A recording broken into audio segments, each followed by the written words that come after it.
Good morning, students. I am Sudesh Sangma, your geography teacher. As you know, our 14th chapter has been completed. Today we are going to start our 15th chapter, that is life on the earth.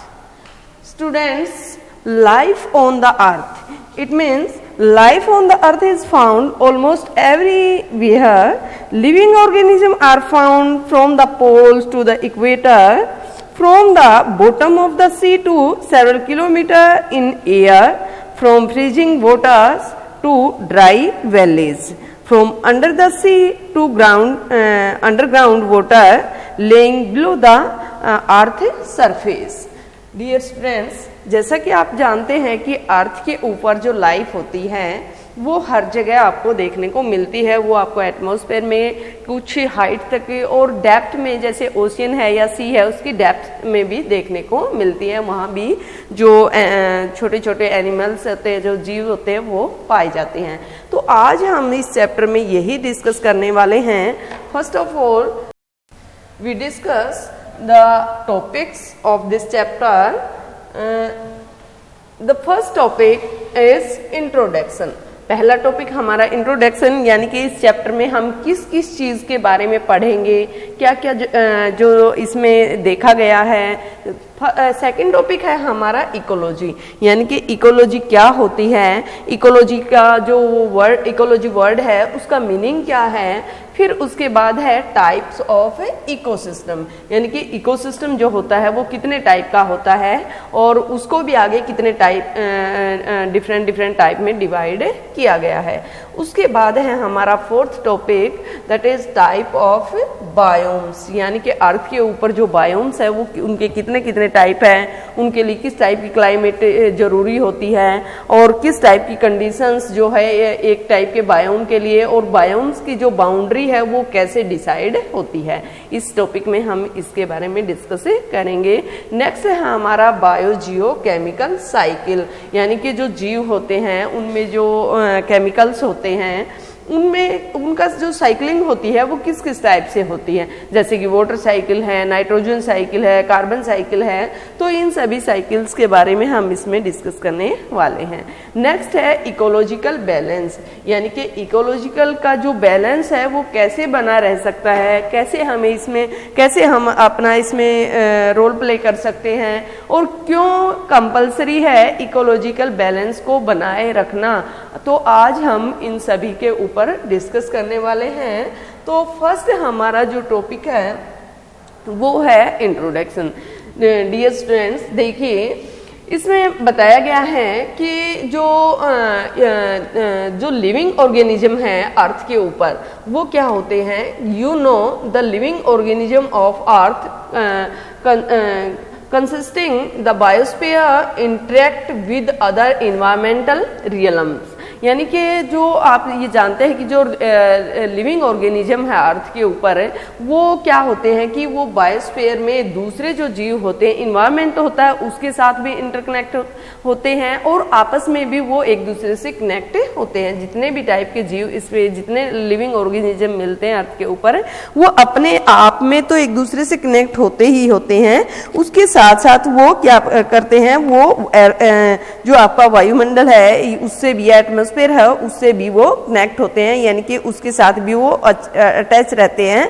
तो इसी तरह की जो इन सब से जो मिलकर के जो फॉर्म बनती है उसको क्या बोलते हैं, उसको बायोस्फीयर बोलते हैं। The biosphere includes all living components of the earth, यानी कि बायोस्फीयर में जितने भी लिविंग कंपोनेंट्स हैं अर्थ के ऊपर वो सारे इंक्लूड किए जाते हैं।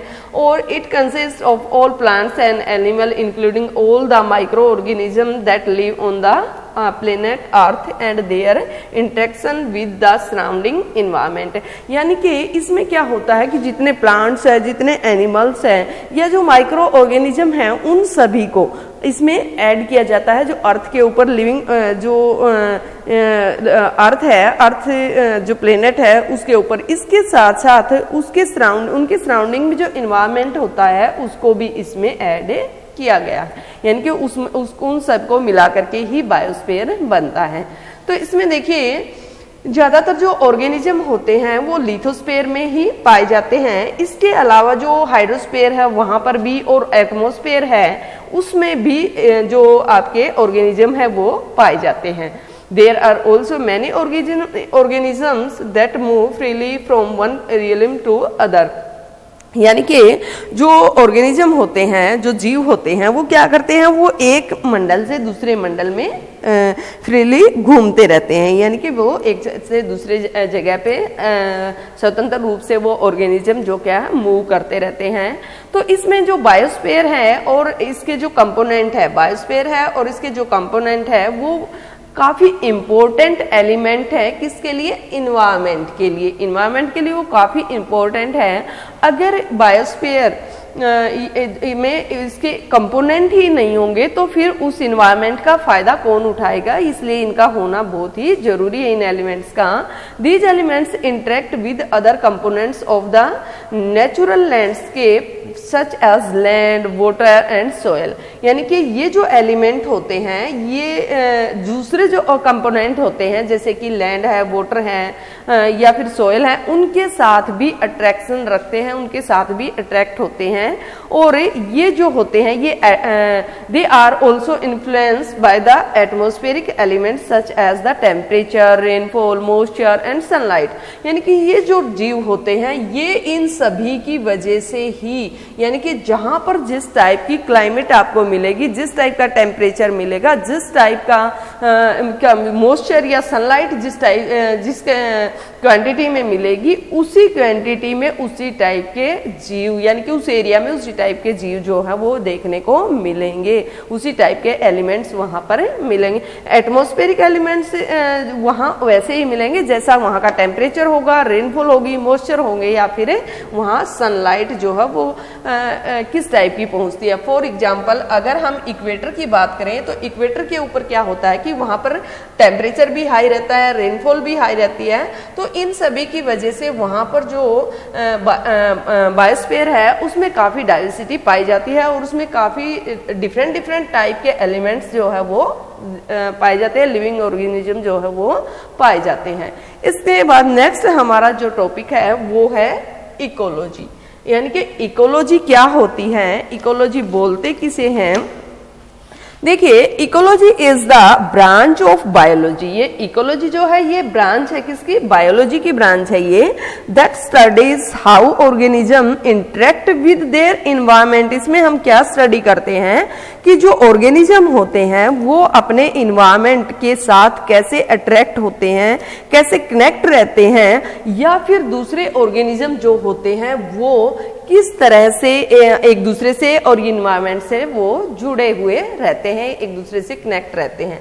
देखिए interaction of the particles group of organism with the biotic factors with a particular habitat resulting in clearly defined energy flow and material cycle on land, water, air are called ecological system। यानी कि ecological system क्या होता है वो देखिए। एक तो हमने पढ़ा इकोलॉजी। इकोलॉजी तो जैसे मैं बता चुकी हूँ कि ये इसमें क्या जीव जो होते हैं वो आपस में कनेक्ट होते हैं और उसके साथ साथ वो इन्वायरमेंट से भी कनेक्ट होते हैं। तो इसमें इकोलॉजिकल सिस्टम जो है वो किसको इंक्लूड किए हुए हैं, all of the living organism in a specific area. एक स्पेसिफिक एरिया में जितने भी लिविंग ऑर्गेनिज्म पाए जाते हैं वो इसमें इंक्लूड होते हैं। और ये जो सिस्टम है, these system are the plants and animals interacting with their non living environment. यानी कि नॉन लिविंग इन्वायरमेंट के साथ भी ये एनिमल्स और प्लांट्स होते हैं वो सारे के सारे कनेक्ट होते हैं, चाहे वो वहाँ का वेदर हो, चाहे अर्थ हो, चाहे वो सन हो, सोयल हो, एटमॉस्फेयर हो, इन सभी से भी वो कनेक्ट होते हैं। नॉन लिविंग इन्वायरमेंट से भी वो कनेक्ट होते हैं जिसमें ये सारे ऐड किए जाते हैं, जहाँ का वहाँ का वेदर, वहाँ की लैंड, वहाँ जो सन रेज आती है वो, सोयल, एटमॉस्फेयर, ये सभी की सभी इसमें शामिल होते हैं। That ecosystem includes overlaying and non-living things in the area। यानी कि इकोसिस्टम उस एरिया के लिविंग और नॉन लिविंग सभी को ऐड किए हुए होता है, चाहे वो आपका लैंड पोर्शन है, चाहे वो वाटर है, चाहे वो एयर है। इन सभी के साथ वहाँ के बायोटिक सिस्टम जो है वो कनेक्ट होता है, इसी को इकोलॉजिकल सिस्टम बोलते हैं। नेक्स्ट हम बात करते हैं जो इकोलॉजी शब्द है उसका यूज किसने किया, उसका मीनिंग क्या होता है। The term ecological is derived from the Greek word, कहाँ से ये निकला है, ग्रीक वर्ड। और कौन से ग्रीक वर्ड से निकला है, तो ये जो वर्ड है, ये इकोलॉजी जो शब्द है वो ओइकोस वर्ड से निकला है। ओइकोस जो वर्ड है वो ओइकोस और लॉजी से, दोनों से मिलकर के ये बना है। जो इकोलॉजी वर्ड है वो ओइकोस और लॉजी, दो वर्डों से मिलकर बना है, ओइकोस और लॉजी से। ओइकोस का मतलब यहाँ पर हाउस है और लॉजी मीन्स यहाँ पर साइंस है, यानी कि जो जीवित जीव होते हैं उनके जो रहने के स्थान है उसकी जो स्टडी करते हैं, रहने का जो स्थान है उसकी जो स्टडी करते हैं, चाहे वो आपके पौधे हैं, चाहे वो आपके एनिमल्स हैं, चाहे वो आपके लिविंग जो छोटे छोटे ऑर्गेनिज्म है वो होते हैं, उन सभी के हाउस के रूप में जो हम स्टडी करते हैं वही इकोलॉजी कहलाता है। तो इसमें they all live together in as interdependent components. ये सभी के सभी क्या है, इंटरडिपेंडेंट, ये एक दूसरे के ऊपर डिपेंड कंपोनेंट्स हैं। German geologist Ernest Haeckel who used the term as oikology in 1869 became the first person to use the term। 1869 में वो पहला व्यक्ति जिन्होंने इस शब्द का, इकोलॉजी का जो शब्द का जो यूज किया, यानी कि इकोलॉजी जो वर्ड था उसका सबसे पहले यूज किसने किया, वो जर्मन के प्राणी शास्त्र जिसको बोला जाता है, जियोलॉजिस्ट जो थे, उन्होंने सबसे पहले इस वर्ड का यूज किया था। और इस वर्ड का जो यूज किया था वो 1869 में किया था। वो पहले पर्सन थे जिन्होंने इकोलॉजी वर्ड का यूज किया। Study of interaction between life forms, यानी कि बायोटिक और एबायोटिक जो फॉर्म होती है उनके बीच में, life forms biotic and the physical environment में जो नॉन लिविंग ऑर्गेनिज्म आते हैं वो सारे के सारे इसमें ऐड, उन सभी की स्टडी करना ही, यानी कि उन सभी की जो स्टडी है वो क्या कहलाती है, साइंस ऑफ इकोलॉजी। ठीक है, तो hence ecology can be defined as the scientific study of the interaction of organism with their physical environment and with each other. यानी कि जो ये इकोलॉजी है, इकोलॉजी क्या है कि जो इसमें उनमें आपस में भी और इन्वायरमेंट के साथ उनका जो रिलेशन है उन सभी की साइंटिफिक रूप से स्टडी करना ही क्या है, इकोलॉजी है। तो नेक्स्ट हमारा जो टॉपिक है वो है टाइप्स ऑफ इकोसिस्टम, यानी कि इकोसिस्टम जो होता है उसके कौन से टाइप हैं। देखिए, ecosystem are of two major types. Ecosystems जो है उसके दो मेन टाइप्स हैं, एक टेरेस्ट्रियल और एक aquatic. Terrestrial ecosystem can be further be classified into biomes, यानी कि जो टेरेस्ट्रियल इकोसिस्टम है उसको हम आगे किस में क्लासिफाई कर सकते हैं, बायोम्स में उसको डिवाइड किया गया है। Biome is a plant and animal community that covers a large geographical area. यानी कि जो बायोम है वो क्या है, बायोम जब हम बायोम जो होता है वो प्लांट्स और एलिमेंट्स का एक ऐसा ग्रुप होता है जो एक बड़े ज्योग्राफिकल एरिया में पाया जाता है, the boundary of different biomes on land are determined mainly by climate. यानी कि जो इनकी बाउंड्री, बायोम्स की जो बाउंड्री डिसाइड की जाती है, डिफरेंट बायोम्स की जो बाउंड्री डिसाइड होती है वो मेनली किस पे डिपेंड होती है, वो क्लाइमेट के ऊपर डिपेंड होती है। जहां जिस टाइप की क्लाइमेट मिलेगी वहां बायोम भी उसी टाइप का मिलेगा। देयरफॉर जैसे कि अगर हम एग्जांपल लें डेजर्ट का, तो डेजर्टी एरिया में क्या होगा, वहां पर जाकर के अगर आप देखोगे तो वहां भी जो जिस टाइप के प्लांट्स मिलेंगे वो आपको जो टेम्परेट रीजन होता है वहां पर नहीं मिलेंगे, यानी कि जहां पर, या फिर ट्रॉपिकल रीजन होता है वहां पर नहीं मिलेंगे। तो इस तरह से अलग अलग टाइप से इसको अलग अलग टाइप के बायोम को अलग अलग कैटेगरी में रखा गया है। Therefore a biome can be defined as the total assembles of plants and animal species interacting with in specific condition, यानी कि इसके लिए क्या होता है, जो प्लांट और एनिमल, जो वहां पर जो प्लांट और एनिमल की जो स्पीसीज पाई जाती हैं वो स्पेसिफिक कंडीशन से इंटरेक्ट होती है, स्पेसिफिक कंडीशन से इंटरेक्ट होती है, उसी के बेस पे हम बायोम को डिफाइन करते हैं। These include rainfall, temperature, humidity, soil condition, ये सारे की सारे इसमें देखे जाते हैं कि रेनफॉल कितनी हो रही है, टेम्परेचर किस लेवल तक है, ह्यूमिडिटी है कि नहीं है, सोयल कंडीशन यानी कि वहां पर सोयल जो है वो किस टाइप की है। तो इन सभी कंडीशन के बेस पे ही हम बायोम को डिसाइड करते हैं, अलग अलग कैटेगरी में रखा जाता है इनको। Some of major biomes of the world are, यानी कि वर्ल्ड के जो मेजर बायोम्स है वो फॉरेस्ट है, ग्रासलैंड है, डेजर्ट है, ये सभी बायोम्स या टुंड्रा बायोम्स है, इनको अलग अलग कैटेगरी में रखा गया है। तो aquatic ecosystem can be class as marine and fresh water, यानी कि मेराइन जो लवणीय जल होता है उसके आधार पे, और जो फ्रेश वाटर है इस बेस पे इनको दो कैटेगरी में रखा गया है।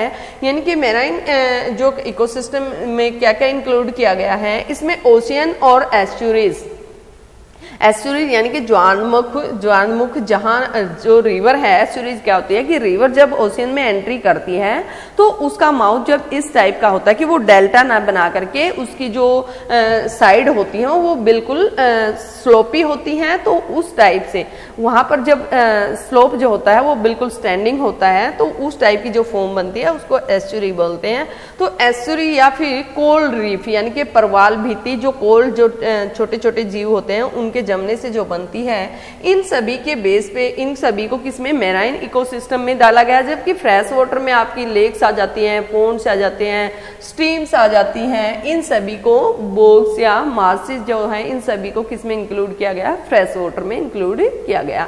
अब हम बात करते हैं structure and function of ecosystem. जो इकोसिस्टम का स्ट्रक्चर क्या है और उसके क्या क्या फंक्शन है। देखिए, structure of an ecosystem involve a description of the available plants and animal species, यानी कि जो प्लांट्स और एनिमल्स हैं उनकी जो इकोसिस्टम की जो फॉर्म है, जो संरचना है, वो वहां पर जो पाए जाने वाले प्लांट्स और एनिमल्स हैं उनकी जो प्रजातियां हैं उसमें इसको ऐड किया गया है, उसमें उनका डिस्क्रिप्शन इसमें दिया गया है, उन्हीं का वर्णन इसमें किया गया है।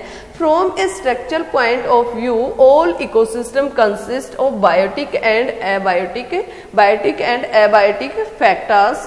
एबायोटिक फैक्टर्स में कौन से आते हैं? एबायोटिक फैक्टर्स में जो नॉन लिविंग चीजें होती हैं, जो नॉन लिविंग सिस्टम होता है वो आता है, जैसे कि रेनफॉल हो गई, टेम्परेचर हो गया, सनलाइट हो गई, एटमॉस्फेरिक ह्यूमिडिटी हो गई, सोयल कंडीशंस हो गई, इनऑर्गेनिक सब्सटेंसेज हो गए। और इसमें इनऑर्गेनिक सब्सटेंसेज में जैसे कि कार्बन डाइऑक्साइड हो गई, वाटर हो गया, नाइट्रोजन हो गई, कैल्शियम हो गई, पोटासियम हो गई, तो इस टाइप की जो मटेरियल है वो इसमें इंक्लूड किया जाता है। जबकि बायोटिक फैक्टर्स में जो प्राइमरी, टर्सरी यानी कि जो प्रोड्यूसर्स हैं और जो कंज्यूमर्स हैं उनको ऐड किया गया है। और प्राइमरी, इसमें जो कंज्यूमर्स है वो भी 3 लेवल पे होते हैं, प्राइमरी, सेकेंडरी और टर्सरी। तो इस तरह से, और जो डीकम्पोजर्स हैं वो भी इसमें ऐड किए जाते हैं बायोटिक फैक्टर्स में। नेक्स्ट देखिए, the producer include all the green plant. Producer में कौन से आते हैं? जो टोटल ग्रीन प्लांट्स है, ये दिखाया गया है यहाँ पर है कि प्रोड्यूसर जो है उसमें ग्रीन प्लांट्स आते हैं। उसके बाद जो प्राइमरी कंज्यूमर्स है उसमें हार्बीवर्स जो कि प्लांट्स को खाते हैं वो आते हैं। जबकि सेकेंडरी कंज्यूमर्स में कार्निवोर्स आते हैं जो कि इनको प्राइमरी कंज्यूमर होते हैं इनको खाते हैं। उसके बाद टर्सरी कंज्यूमर जो हैं वो प्राइमरी और सेकेंडरी दोनों को खाते हैं। भाई कई बार ये होता है कि वो खाते सेकेंडरी के हैं लेकिन फूड चेन आगे बनेगी तो उसमें वो दोनों को कंज्यूम कर लेते हैं। उसके बाद जो डेड एनिमल्स है, डेड एनिमल्स यानी कि चाहे वो प्राइमरी कंज्यूमर है चाहे सेकेंडरी कंज्यूमर है, डेड रिमेन्स वो सारे के सारे किस में आते हैं, वो आपके इसमें जो आपका डेड रिमेन्स है उसमें टर्सरी वाले भी, सेकेंडरी वाले भी, प्राइमरी वाले भी और प्रोड्यूसर भी, वो सारे के सारे डेड होने के बाद इसमें शामिल किए जाते हैं और इनको डीकम्पोजर्स जो हैं वो इनका यूज करते हैं। डीकम्पोजर्स जो है वो इनका यूज करते हैं सभी डेड रिमेन्स का। तो इस तरह से ये हमारा था स्ट्रक्चर। अब हम नेक्स्ट जो है वो है हमारा टॉपिक कि बायोकेमिकल टाइप्स ऑफ बायोम। उससे पहले एक बार हमारा जो पीछे का थोड़ा सा रहता है वो कर लेते हैं कि जो प्रोड्यूसर्स होते हैं वो क्या करते हैं, वो जो consumed by the primary consumers, वो प्राइमरी कंज्यूमर्स को कंज्यूम करते हैं। प्राइमरी इसमें आपको बता भी चुकी हूँ। तो इस तरह से इसका रिजल्ट क्या निकलता है कि देखिए, सबसे पहले जो कंज्यूम जैसे कि प्राइमरी सेकेंडरी पे, सेकेंडरी टर्सरी पे डिपेंड होते हैं, तो इस तरह की जो चेन चलती है, यानी कि ये जो सीक्वेंस बनता है, this sequence of eating and being eating and the resultant transfer of energy from one level to another is known as the food chain. यानी कि इस तरह से एक लेवल से दूसरे लेवल में जो एनर्जी ट्रांसफर होती है उसको किस नाम से जाना जाता है, उसको फूड चेन के नाम से जाना जाता है। और ये ट्रांसफर ऑफ एनर्जी जो है, यानी कि एनर्जी का जो ट्रांसफर होता है इस प्रोसेस के ड्यूरिंग, तो उसमें क्या होता है, उसमें जो फूड चेन होती है उसमें एक लेवल से दूसरे लेवल पे एनर्जी जो ट्रांसफर होती है उसको फ्लो ऑफ एनर्जी कहा जाता है। यानी कि transfer of energy that occur during the process of a food chain from one level to another is known as flow of energy. However, food chain are not isolated from one another. For example, a mouse feeding on grain may be eaten by different secondary consumers, and these carnivores may be eaten by other different tertiary consumers. In such situation, each of the carnivores may consume more than one type of prey. यानी कि इसमें क्या होता है कि जब एक level के जो प्रोड्यूसर होते हैं उनको दूसरे जो सेकेंडरी लेवल के जो कंज्यूमर होते हैं, जैसे कि कार्निवोर्स है, उनको जो टर्सरी लेवल के जो कंज्यूमर होते हैं वो कंज्यूम करते हैं। तो इस तरह से इनकी जो चेन जो है वो चलती रहती है, एक से दूसरे में, दूसरे से तीसरे में, और इस तरह से वो एनर्जी का फ्लो एक से दूसरे में करते रहते हैं। इसका रिजल्ट क्या निकलता है कि जो food chain get interlock with one another, यानी कि जो फूड चेन है वो क्या करती है, वो एक जीव से दूसरे जीव में, दूसरे से तीसरे में, इस तरह से वो एक दूसरे के ऊपर, एक दूसरे के पास जो एनर्जी है उसका फ्लो। तो इस तरह से इसका रिजल्ट क्या निकलता है कि जो फूड चेन होती हैं वो इंटरलॉक्ड होती है, यानी कि एक दूसरे के ऊपर डिपेंड होती हैं, वो एक दूसरे से अलग नहीं की जा सकती हैं। ठीक है, तो this interconnecting network of species is known as food web. तो इस इंटरकनेक्टिंग नेटवर्क है, यानी कि एक दूसरे से जो जुड़े हुए हैं जो जीव, वो क्या करते हैं, तो उसको हम किस नाम से जानते हैं, उसको फूड वेब के नाम से जानते हैं। Generally two types of food chains are recognised, grazing food chain and detritus food chain. Detritus यानी कि इन एक ग्रेजिंग फूड चेन, ग्रेजिंग दो जो फूड चेन है उसको दो टाइप में डिवाइड किया गया है, एक ग्रेजिंग फूड चेन और दूसरी डेट्रियट्स फूड चेन। तो in a grazing food chain the first level start with the plant as producer and ends with the carnivores as consumers at the last level with the herbivores being at the intermediate level। यानी कि इसमें क्या होता है, primary level पे जो plant होते हैं वो आते हैं, उसके बाद उनको जो कंज्यूमर से कंज्यूम करते हैं सेकेंडरी लेवल के वो आते हैं, और जो लास्ट में जो आते हैं वो इनको जो ये जो हार्बीवोर्स हैं इनको कंज्यूम करने वाले यानी कि कार्निवोर्स आते हैं। मिड जो पार्ट है कार्निवोर्स लास्ट में आते हैं, और मिड पोर्शन में कौन से आते हैं, हार्बीवोर्स आते हैं। यानी कि ये आपके इसमें दिखाया भी होगा, प्राइमरी लेवल पे कौन से आते हैं, फिर प्रोड्यूसर कौन से होते हैं, बीच में कौन से आते हैं, और जो टर्सरी लेवल है, प्राइमरी लेवल जो प्रोड्यूसर होते हैं उसमें ग्रीन प्लांट आ जाते हैं, जो प्राइमरी लेवल है उस पर कंज्यूमर आ जाते हैं। उसके बाद सेकेंडरी लेवल है उसमें जो कार्निवोर्स है वो आ जाते हैं, और जो टर्सरी लेवल है उस पे जो कंज्यूमर्स यानी कि टॉप कार्निवोर्स जो है वो ऐड किए जाते हैं। तो इस तरह से इनका जो लेवल है वो बनता है। तो उसके बाद इसमें जो लेवल बन जाते हैं इसको किस में इन्वॉल्व किया गया है, ये जो लेवल बनता है इसको ग्रेजिंग फूड चेन में ऐड किया गया है। ठीक है, तो उसके बाद इसमें 3 to 5 लेवल जो है वो बनते हैं फूड ग्रेजिंग फूड चेन में।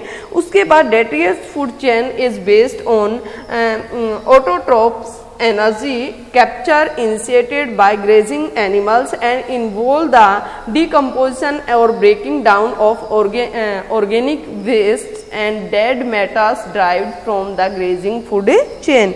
यानी कि इसके बाद क्या होता है कि जो सेकेंडरी लेवल है इसका उसमें कौन से आते हैं, जो इसको हिंदी में अपरद खाद्य श्रृंखला या चराई खाद्य श्रृंखला जो से जो एनिमल्स प्राप्त होते हैं, अपरद खाद्य श्रृंखला या चराई खाद्य श्रृंखला से जो मटेरियल जो मिलता है उसके ऊपर ये डिपेंड होते हैं। और इसमें जो कार्बनिक मटेरियल है उसका अपघटन होता है। कार्बनिक मटेरियल है वो इनके पास आ जाता है, यानी कि जो breaking down of organic waste या फिर डेड मैटर जो इनके पास आता है उसी के ऊपर ये डिपेंड होते हैं। सेकेंडरी लेवल के जो सेकेंडरी लेवल जो इसका होता है।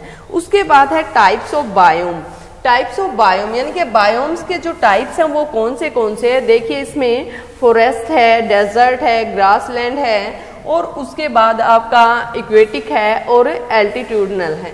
तो इसमें भी अलग अलग टाइप के जो इसमें जो बायोम दिए गए हैं इनके भी ये भी किसके जो सब टाइप्स होते हैं इनके उनमें फिर डिवाइड कर दिया गया है। जैसे कि फॉरेस्ट को ट्रॉपिकल फॉरेस्ट में, इक्वेटोरियल फॉरेस्ट में, डेडियस फॉरेस्ट में, टेम्परेट फॉरेस्ट में और बोरियल। अब इसमें क्या है कि वहाँ का रीजन कौन सा है। देखिए वहाँ ये ट्रॉपिकल रीजन जो है, ट्रॉपिकल रीजन कहाँ से, जो इक्वेटर है आपका, इक्वेटर से 10 डिग्री साउथ और 10 डिग्री नॉर्थ तक का एरिया इसमें ऐड किया गया है। तो इस तरह से ये सारे का सारा एरिया इसमें दिखाया गया है कि कौन सा किस टाइप का जो बायोम है वो सब बायोम है वो किस जगह पे किस एरिया में आता है। जैसे कि अगर हम बात करें इक्वेटोरियल की, तो इक्वेटोरियल बायोम जो है वो 10 डिग्री से 25 डिग्री नॉर्थ और साउथ में आता है। और उसके बाद डेडियस फॉरेस्ट जो है वो किस में आते हैं, वो eastern North America, North East Asia, western and central Europe, इन सभी एरिया में पाया जाता है। बोरियल जो है वो कहाँ पे पाया जाता है, broad belt of Eurasia and North America, parts of Siberia, Alaska, Canada और इन सभी में, स्कैंडिनेविया, इन सभी में ये पाया जाता है। तो इस तरह से अलग अलग कैटेगरी इनकी सबकी कर दी गई है। इस टेबल को आप अच्छे से पढ़ लीजिए और इसको याद कर लीजिए। इस टेबल में सारी की सारी जो बायोम्स हैं उनको डिवाइड कर रखा है। उसके बाद हमारा जो नेक्स्ट टॉपिक है वो है बायोजियोकेमिकल साइकिल। अब बायोजियोकेमिकल साइकिल क्या होता है कि जो केमिकल होते हैं उनकी साइकिलिंग कैसी होती है, कैसे वो जियो में पहुंचता है, कैसे वो प्लांट्स में आता है, प्लांट से फिर वो जो प्राइमरी कंज्यूमर है उनमें जाता है, फिर सेकेंडरी में जाता है, फिर टर्सरी में जाता है। इस वजह से एनर्जी का जो फ्लो चलता रहता है, यानी कि जो केमिकल्स हैं उनका जो एक लेवल से दूसरे लेवल में ट्रांसफर कैसे होती है और उनकी साइकिलिंग कैसे होती है, वो सारी की सारी इसमें बताया गया है। तो इसमें देखिए sun is the basic source of energy on which all life depend, यानी कि सन एक बेसिक सोर्स है, एक यूं लगा लीजिए कि एक बेस है एनर्जी का, जो कि सभी लाइफ के सभी टाइप की जो लाइफ है वो उसके ऊपर डिपेंड है। This energy initiate life process in the biosphere through photosynthesis, यानी कि फोटोसिंथेसिस की एक्टिविटीज की जो एक्टिविटी होती है उसके थ्रू एनर्जी जो है वो प्रोसेसिंग होती है, एक जगह से दूसरी जगह पे जाती है। सबसे पहले जो मेन सोर्स है फूड प्लांट्स के लिए, प्लांट्स ग्रीन प्लांट्स जो होते हैं उनके लिए एनर्जी और फूड का जो मेन सोर्स है वो क्या है, फोटोसिंथेसिस एक्टिविटीज जो एनर्जी मिलती है वो है। अब during photosynthesis carbon dioxide is converted into organic compounds and oxygen.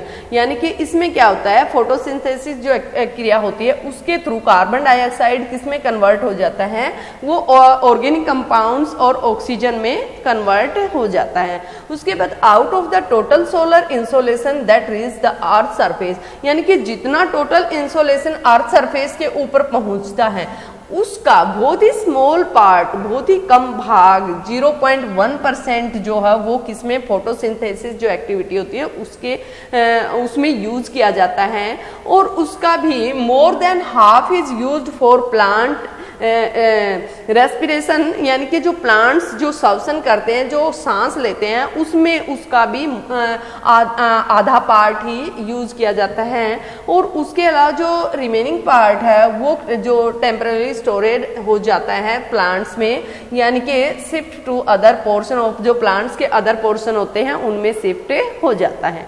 तो इस तरह से जो एनर्जी है वो एक जगह से दूसरी जगह पे चलती जाती है।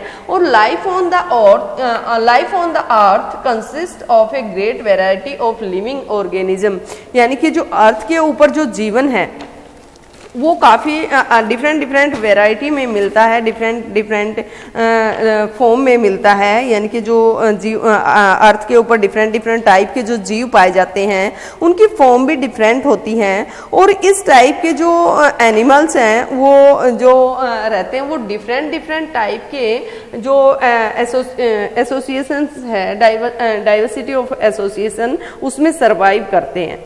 और इसमें such survival involve the presence of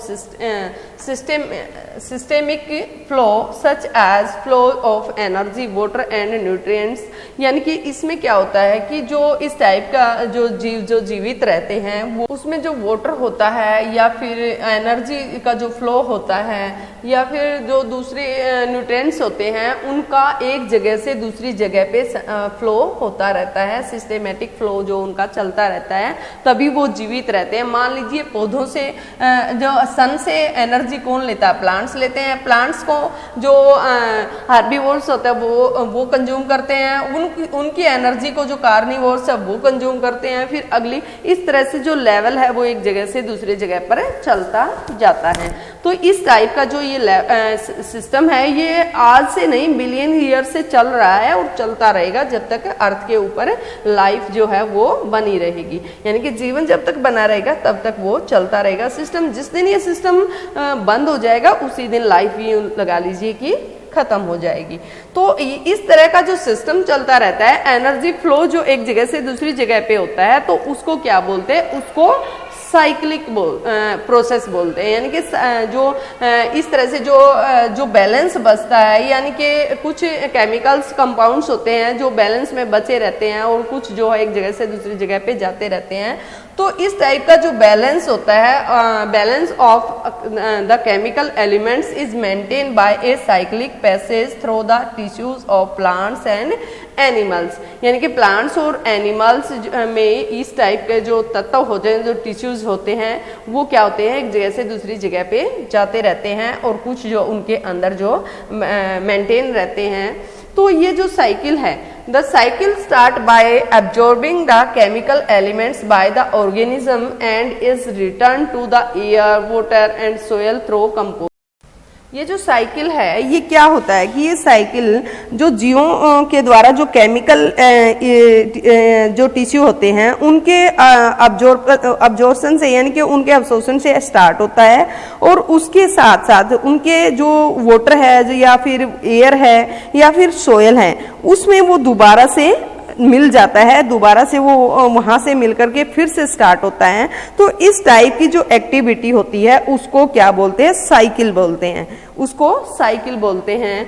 और ये जो साइकिलिंग की प्रोसेस है, ये साइकिलिंग की जो प्रोसेस है ये इसमें किस तरह से चलती है कि द साइकिल स्टार्ट बाय, ये तो हम कर चुके हैं अब्जॉर्बिंग एलिमेंट्स है। उसके बाद these cycle are largely energized by solar insolation or the cycle movement of chemical elements of the biosphere between the organism and the environment are referred to as biogeochemical। यानी कि ये जो इस type से cycling चलती रहती है, ये जो साइकिलिंग होती है उसमें जो इनका जो चक्रीय प्रवाह होता है केमिकल्स टिश्यूज का, उसमें बायोजियोकेमिकल उसी को बायो यानी कि जैवमंडल में जितने भी जीव हैं या जो एनवायरनमेंट है उसके बीच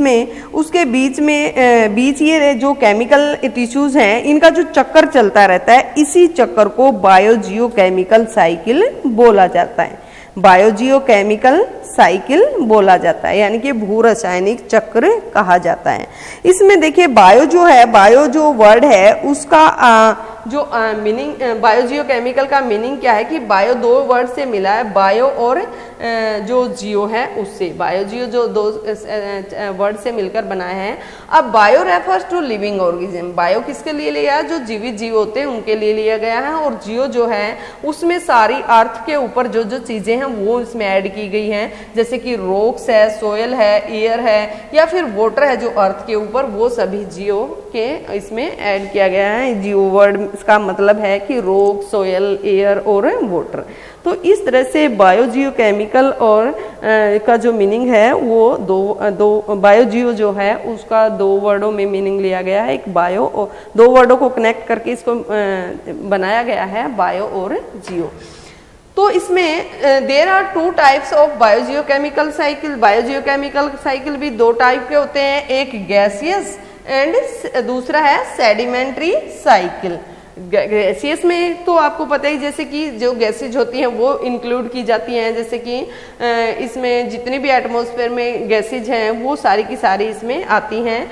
और जो सेडिमेंट्री है, सेडिमेंट्री साइकिल में जो सोयल है या फिर जो सेडिमेंट है, जो रॉक्स हैं, सेडिमेंट्री रॉक्स है या फिर अदर रॉक्स जो हैं वो सारी की सारी इसमें शामिल की गई हैं। अब हम सबसे पहले बात करते हैं वाटर साइकिल की। तो आगे हम जितने भी एलिमेंट्स हैं उनकी साइकिलिंग कैसे होती है, किस किस केमिकल की साइकिल कैसे होती है वो उसके बारे में पढ़ते हैं। तो इसमें वाटर साइकिल सबसे पहले आता है। तो वाटर साइकिल में क्या होता है, इस चैप्टर में इसमें डिटेल नहीं मिलेगी आपको, जो आपका पीछे चैप्टर था 13 चैप्टर, तो उसमें इसकी डिटेलिंग है, बट फिर भी मैं एक्सप्लेन कर देती हूँ कि इसमें सबसे पहले क्या होता है, हमारी अर्थ के ऊपर जो वाटर होता है, वाटर उसके ऊपर टेम्परेचर आता है सन से। जब सन से टेम्परेचर आता है तो वो क्या करता है, वो उसको जो वहां पर जो वाटर है उसको गर्म कर देता है। जब वो गर्म कर देता है तो गर्म होने के बाद वो गैसियस फॉर्म में चेंज हो जाता है, और उसके बाद वो क्या करता है, उसका इवेपोरेशन होने लगता है, यानी कि वो वाष्प बन करके ऊपर की ओर उठने लगता है। ऊपर आपको पता ही है कि टेम्परेचर क्या होता जाता है, डाउन हो जाता है। जैसे जैसे टेम्परेचर डाउन होगा, जो आपकी गैसियस फॉर्म थी वो किस में चेंज होनी शुरू हो जाएगी, लिक्विड फॉर्म में चेंज होना शुरू हो जाएगा। जब वाटर गैसियस फॉर्म से लिक्विड फॉर्म में आता है तो उसको कंडेंसेशन बोलते हैं, यानी कि वाटर क्या होना शुरू हो जाएगा, कंडेंस होना शुरू हो जाएगा, वाटर की फॉर्म में आना शुरू हो जाएगा। उसके बाद जब वाटर की जो कंडेंस होता है वाटर, तो उसमें क्या होता है कि पार्टिकल्स, जो डस्ट पार्टिकल वो भी ऐड होते हैं, और जैसे कि धुआं वगैरह वो भी ऐड होता है, और उसके साथ साथ जो वाटर के पार्टिकल्स हैं वो चिपकना स्टार्ट हो जाते हैं। जब इनका वेट इतना हैवी हो जाए कि ये एयर में रुके ना रह सके, तो वो क्या करेंगे, उसके बाद वो एज ए रेनफॉल अर्थ के ऊपर आएंगे। प्रेसिपिटेशन इनका होना शुरू हो जाता है, यानी कि बारिश, प्रेसिपिटेशन यानी कि वर्षण होना शुरू हो जाता है, और फिर से वो गर्म हो जाता है, फिर से ऊपर जाता है। तो इस तरह की जो फॉर्म चलती रहती है, इस तरह का जो सिस्टम चलता रहता है, उसी को बोलते हैं वाटर साइकिल। नेक्स्ट हमारा जो टॉपिक है वो है कार्बन साइकिल। अब कार्बन साइकिल में क्या होता है, जो carbon cycle is mainly the carnivorous of carbon dioxide, the carbon cycle is mainly the conversion of carbon dioxide। यानी कि कार्बन साइकिल में क्या होता है, जो कार्बन डाइऑक्साइड होती है ना, उसी को क्या किया जाता है, कार्बन डाइऑक्साइड जो दूसरी फॉर्म में चेंज हो जाती है। और इसमें क्या होता है कि this conversion is initiated by the fixation of carbon dioxide from the atmosphere through photosynthesis। यानी कि इसमें क्या होता है कि जो कार्बन है जो कार्बन डाइऑक्साइड है उसकी फॉर्म चेंज होती है, और ये जो फॉर्म चेंज होती है इसमें जो प्लांट्स होते हैं, प्लांट्स में जो फोटोसिंथेसिस की जो एक्टिविटी होती है उसके द्वारा जो कार्बन डाइऑक्साइड है उसका यौगिकरण जो है वो स्टार्ट हो जाता है, उसके यौगिकरण द्वारा वो स्टार्ट होती है, यानी कि वो कंज्यूम कर ली जाती है। जो प्लांट्स होते हैं उनके द्वारा एटमॉस्फेयर से कार्बन डाइऑक्साइड ली जाती है, उसमें से कुछ पार्ट इसका रूट्स में चला जाता है, रूट से होकर के फिर ये सोइल में, और सोइल से फिर ये एटमॉस्फेयर में चला जाता है। तो इसी तरह से प्लांट्स क्या करते हैं, वो ऑक्सीजन छोड़ते हैं। ऑक्सीजन को जो आपके जो एनिमल्स हैं वो क्या करते हैं, वो कंज्यूम करते हैं, और वो कंज्यूम करके फिर से कार्बन डाइऑक्साइड को एटमॉस्फेयर में छोड़ देते हैं। तो इस तरह से इसका जो सिस्टम है वो कार्बन डाइऑक्साइड का वो चलता रहता है। तो नेक्स्ट हमारा है जो ऑक्सीजन साइकिल। अब ऑक्सीजन जो साइकिल है, एक सेकेंड, ऑक्सीजन जो साइकिल है उसमें क्या होता है कि oxygen is the main by product of photosynthesis, यानी कि ऑक्सीजन जो है, ऑक्सीजन फोटोसिंथेसिस में, यानी कि जो फोटोसिंथेसिस की जो एक्टिविटी होती है उसका मेन रिजल्ट है, फोटोसिंथेसिस की जो एक्टिविटी है उसी का मेन रिजल्ट है, यानी कि बाय प्रोडक्ट है, और it is involve in the oxidation of carbohydrates with the release of energy. यानी कि ये क्या करता है, इसमें ऑक्सीजन में जो कार्बोहाइड्रेट है, कार्बोहाइड्रेट्स के ऑक्सीकरण में ये ऐड होता है, शामिल होता है, जिसमें कौन कौन होते हैं, एनर्जी होती है, कार्बन डाइऑक्साइड या फिर जो जल होता है वो, यानी कि वाटर को इसमें शामिल किया जाता है। इससे क्या रिलीज होता है, कार्बोहाइड्रेट्स विद द रिलीज, ये एनर्जी के साथ भी कार्बोहाइड्रेट्स है। तो ये जो है ये किस में इन्वॉल्व होती है, जो कार्बोहाइड्रेट का ऑक्सीडेशन होता है उसमें ये इन्वॉल्व होती है ऑक्सीजन, और ये एनर्जी के साथ या फिर जो वाटर है या कार्बन डाइऑक्साइड है, इन सब के साथ ये रिलीज होती है। तो the cycling of oxygen is a highly complex process. जो ऑक्सीजन की साइक्लिंग है वो बहुत ही कॉम्प्लेक्स प्रोसेस है, और इसमें ऑक्सीजन जो है एक चीज में नहीं मिलती बल्कि बहुत सारे केमिकल्स जो है उनकी फॉर्म में मिलती है, और in a number of chemical form and जो कॉम्बिनेशंस है उनमें सभी में ये मिक्स होती है। तो it combine with nitrogen to form nitrates, यानी कि नाइट्रोजन के साथ मिलके ये क्या बनाती है, नाइट्रेट्स बनाती है, और एंड जो दूसरे मिनरल्स या एलिमेंट्स होते हैं उनके साथ मिलकर के ये डिफरेंट टाइप के जो ऑक्साइड है, या जो आयरन ऑक्साइड है, एल्यूमिनियम ऑक्साइड है, या दूसरे टाइप के जो ऑक्साइड्स हैं उनको बनाती है। Much of oxygen is produce from the decomposition of water molecules bye sunlight, यानी कि ये जो एनर्जी है, सॉरी, ऑक्सीजन जो है वो वायुमंडल में भी, जैसे कि जो इसका जो आपका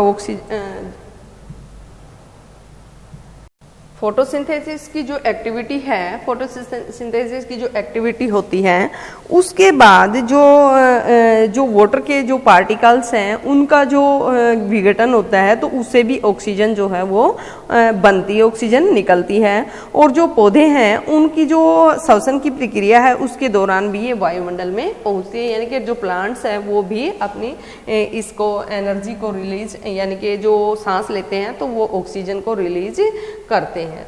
तो इस तरह से जो आपकी ऑक्सीजन है ये ऑक्सीजन का साइकिल चलता रहता है, यानी कि जैसे कि पौधे हैं वो श्वसन के थ्रू इसको छोड़ते हैं, हम लेते हैं, हम कार्बन डाइऑक्साइड छोड़ते हैं, तो इस तरह से इसकी रिसाइकलिंग होती रहती है। और ये सिर्फ हम में ही नहीं बल्कि बहुत सारे ऐसे एलिमेंट्स होते हैं जिनमें ये प्रेजेंट रहती है। उसके बाद आता है नाइट्रोजन साइकिल।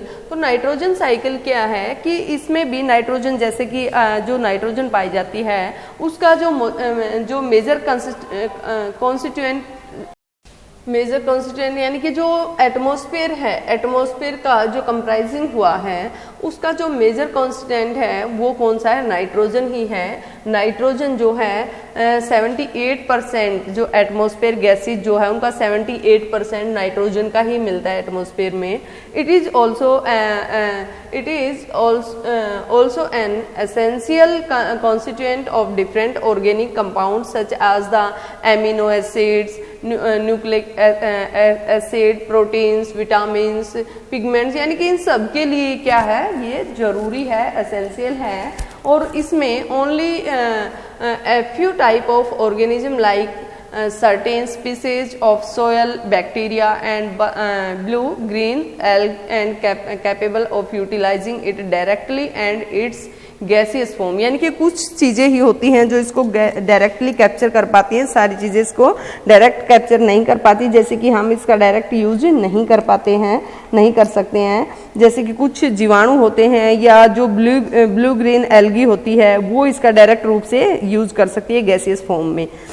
तो इसमें जो नाइट्रोजन का फिक्सेशन है, नाइट्रोजन फिक्सेशन के द्वारा ही नाइट्रोजन जो है फिक्सेशन के थ्रू ही यूज की जा सकती है, यानी कि नाइट्रोजन का 90% पार्ट जो है वो बायोलॉजिकल है और इसके जो जीव होते हैं वो ही इसको ग्रहण कर सकते हैं, यानी कि जो छोटे जीव होते हैं वो ही इसको डायरेक्ट ले सकते हैं। अगर जो नाइट्रोजन है, नाइट्रोजन का जो मेन सोर्स है वो सोयल के जो छोटे छोटे जीव होते हैं उनके थ्रू जो एक्टिविटी होती है, या फिर पौधों की जो जड़ें होती हैं उनके थ्रू, या फिर जो छोटे छोटे जो रंध्र होते हैं उसमें जो मृदा से जो ये पौधे जो है वो ले सकते हैं, मिट्टी से इसको ले सकते हैं, सोयल से एब्जॉर्ब कर सकते हैं। और यहाँ से जहाँ से ये जो एटमॉस्फेयर में पहुँचती है, यानी कि जो पौधे की जड़ें होती हैं या जो मृदा होती है वहाँ से ये एटमॉस्फेयर में पहुँचती हैं, और एटमॉस्फेयर में जैसे कि लाइटनिंग होती है या कॉस्मिक रेडिएशन होता है तो उसमें नाइट्रोजन का यौगीकरण होता है। तो इस तरह से जो नाइट्रोजन है वो एक जगह से, यानी कि एक यौगिक से दूसरे यौगिक में पहुँचती रहती है।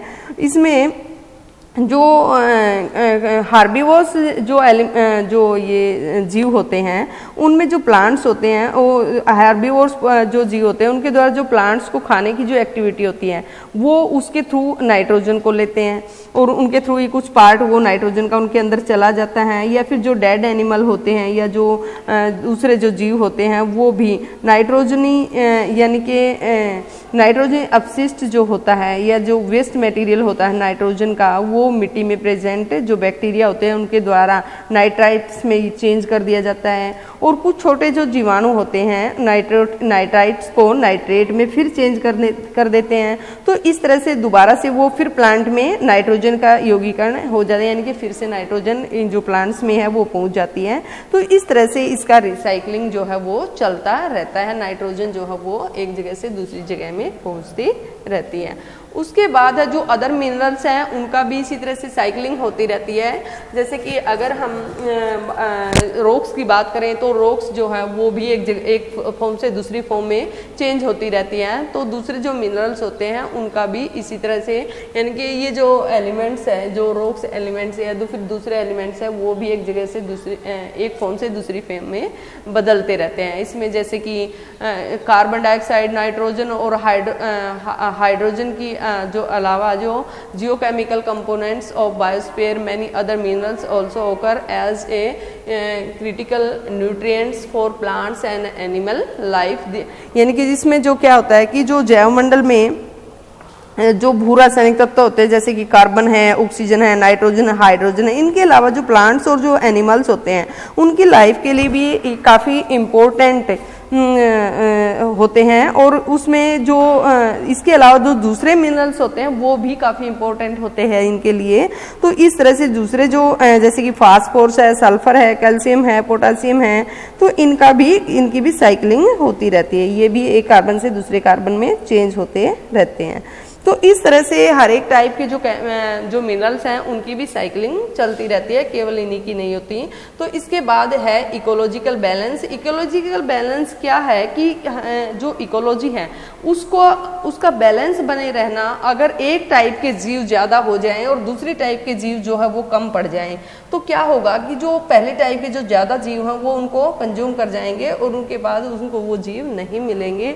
तो इस तरह से इसके लिए बैलेंस का बना रहना बहुत ही जरूरी है। इकोलॉजिकल जो बैलेंस है वो एक dynamic equilibrium with in a community of organism in A habitat और इकोसिस्टम, यानी कि जो इकोलॉजिकल बैलेंस है उसमें जीवों का जो ग्रुप है उसमें एक जो डायनेमिक एक्टिविटी जो चलती रहती है, एक अवस्था से दूसरी अवस्था में ये चेंज होते रहते हैं, पारिस्थितिक संतुलन जो है वो बना रहता है। ये तभी पॉसिबल होता है जब जितने भी जीवधारी हैं उनमें जो बहुलता है यानी कि विविधता है वो क्या रहे, वो फिक्स रहे।